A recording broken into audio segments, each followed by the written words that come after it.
पर आज बड़ा एक्शन देखने को मिल रहा है। इसमें सीमेंट पर नजर डालें तो 4% की बढ़त के साथ आज ये स्टॉक कारोबार कर रहा है। HAL ऑफशोर के साथ कंपनी ने करार किया है, जिस वजह से आज हम यहाँ पर तेजी देख रहे हैं। इसके अलावा मैक्स वेंचर्स भी फोकस में है। आज करीब 4% की तेजी यहाँ पर भी देखने को मिल रही है।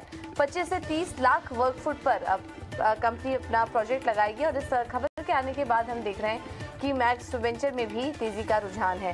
फेडरल बैंक पर भी नजर रखें, यहाँ पर भी करीब 3% की तेजी है। और मॉर्गन स्टैनली की भी रिपोर्ट आई है जिसमें कि ओवरहेड की रेटिंग बरकरार रख रहे हैं, लक्ष्य 175 का।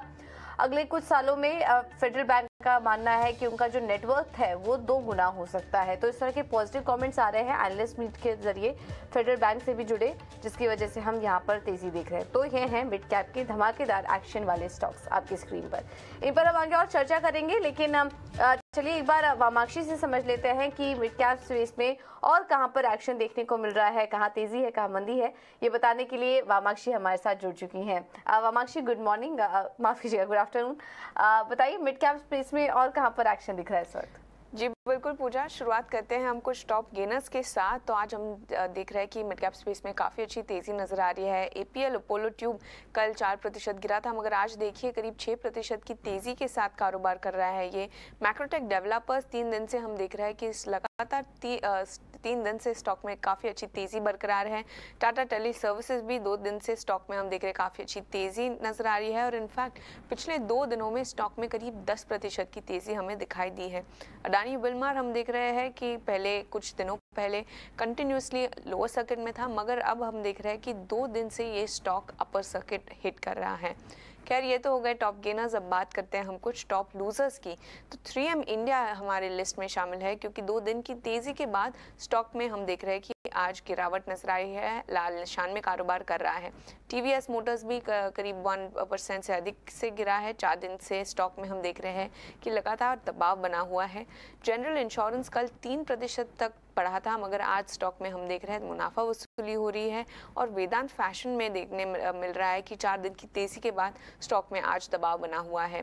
खैर ये तो हो गए टॉप गेनर्स और टॉप लूजर्स। अब बात करते हैं हम कुछ स्पेसिफिक थीम्स की। तो सीमेंट शेयरों पर फोकस करते हैं हम। यहाँ पर हम देख रहे हैं काफ़ी शानदार तेजी नजर आ रही है। JK Lakshmi cement, prism Johnson, Orient cement, India cement जैसे सारे ही सीमेंट नाम आज हरे निशान में कारोबार कर रहे हैं। JK लक्ष्मी सीमेंट खास करके करीब 6% की तेजी के साथ कारोबार करता हुआ। इसके अलावा हम देख रहे हैं कि डिफेंस स्टॉक्स में भी आज काफ़ी अच्छी तेजी नजर आ रही है। अगर हम भारत डायनामिक्स पर फोकस करते हैं, कार्डन रीच, मास्काडॉक, HL ये सारे ही शेयर्स आप देखिए 3 से 4% की तेजी के साथ कारोबार कर रहे हैं। बिल्कुल। तो ये हैं एक्शन वाले स्टॉक्स अभी वामाक्षी आपको बता रही थी। वामाक्षी इसके अलावा ये बताइए कि खबरों के दम पर एक्शन कहाँ पर है? जी बिल्कुल, शुरुआत करेंगे हम हिंदुजा ग्लोबल के साथ। हमने देखा है कि कंपनी की जो सब्सिडरी है HGX CS technologies Inc USA, उन्होंने एक एक्विजिशन कंप्लीट किया है। करीब 58.8 मिलियन का है ये एक्विजिशन, और उन्होंने एक्वायर किया है टेकलिंक इंटरनेशनल को। इसके साथ ये स्टॉक भी फोकस में, मगर यहाँ पर हम देख रहे हैं थोड़ी हल्की सी तेजी नजर आ रही है। नैटको फार्मा की बात करें तो कंपनी ने जेनेरिक पोमालिडोमाइड कैप्सूल्स लॉन्च किए हैं कनाडा में, और इसी के चलते ये स्टॉक भी फोकस में, और ये स्टॉक में भी करीब 0.3% की तेजी नजर आ रही है। एस्कॉर्ट्स कुबोटा ऑटो बिक्री के नंबर के बल पर ये स्टॉक फोकस में है। हम देख रहे हैं कि उनकी जो डोमेस्टिक ट्रैक्टर सेल्स है फरवरी के महीने में 7,245 ट्रैक्टर्स पर उन्होंने बेचे हैं, और अगर हम इसे ईयर ऑन ईयर बेसिस पर कंपेयर करते हैं तो करीब 27% की ग्रोथ नजर आई है। और ये पॉजिटिव न्यूज़ फ्लो के बावजूद स्टॉक में हम गिरावट देख रहे हैं। NCC को भी फोकस में है, क्योंकि कंपनी को 3 ऑर्डर्स मिले हैं। 2,374 करोड़ के ये ऑर्डर्स है, और ये ऑर्डर्स उन्हें मिले हैं फरवरी के महीने में, और इसी के साथ शानदार तेजी NCC में 2% ऊपर।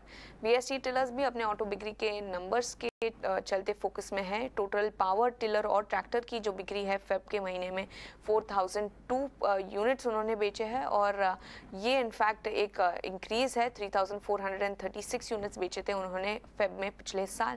तो पॉजिटिव न्यूज़ फ्लो, मगर स्टॉक आज लाल निशान में। और आखिर में हम फोकस करेंगे इंडोको रेमेडीज पर।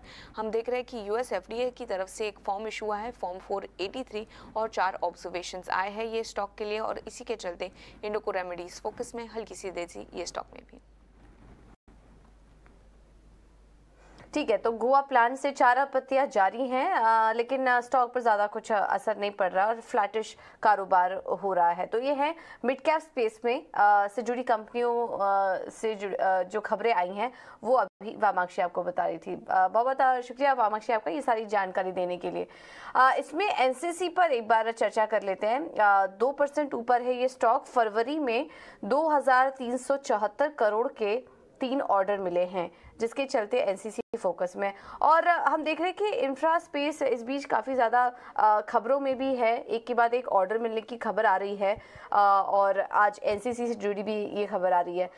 रुचित, एनसीसी में क्या करें? ये स्टॉक पिछले काफ़ी समय से एक रेंज में ही कारोबार कर रहा है, हालांकि ओवरऑल जो ट्रेंड है वो इसका अच्छा ही नज़र आ रहा है, बट ये जो करंट लेवल है इसमें एंट्री करने की राय देंगे आप?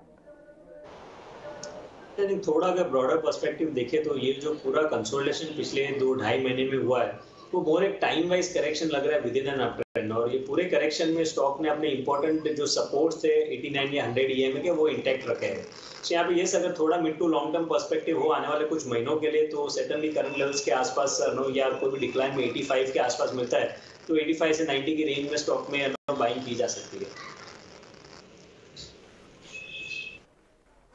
ठीक है, तो ये रहा एनसीसी पर आपको दे दी गई है।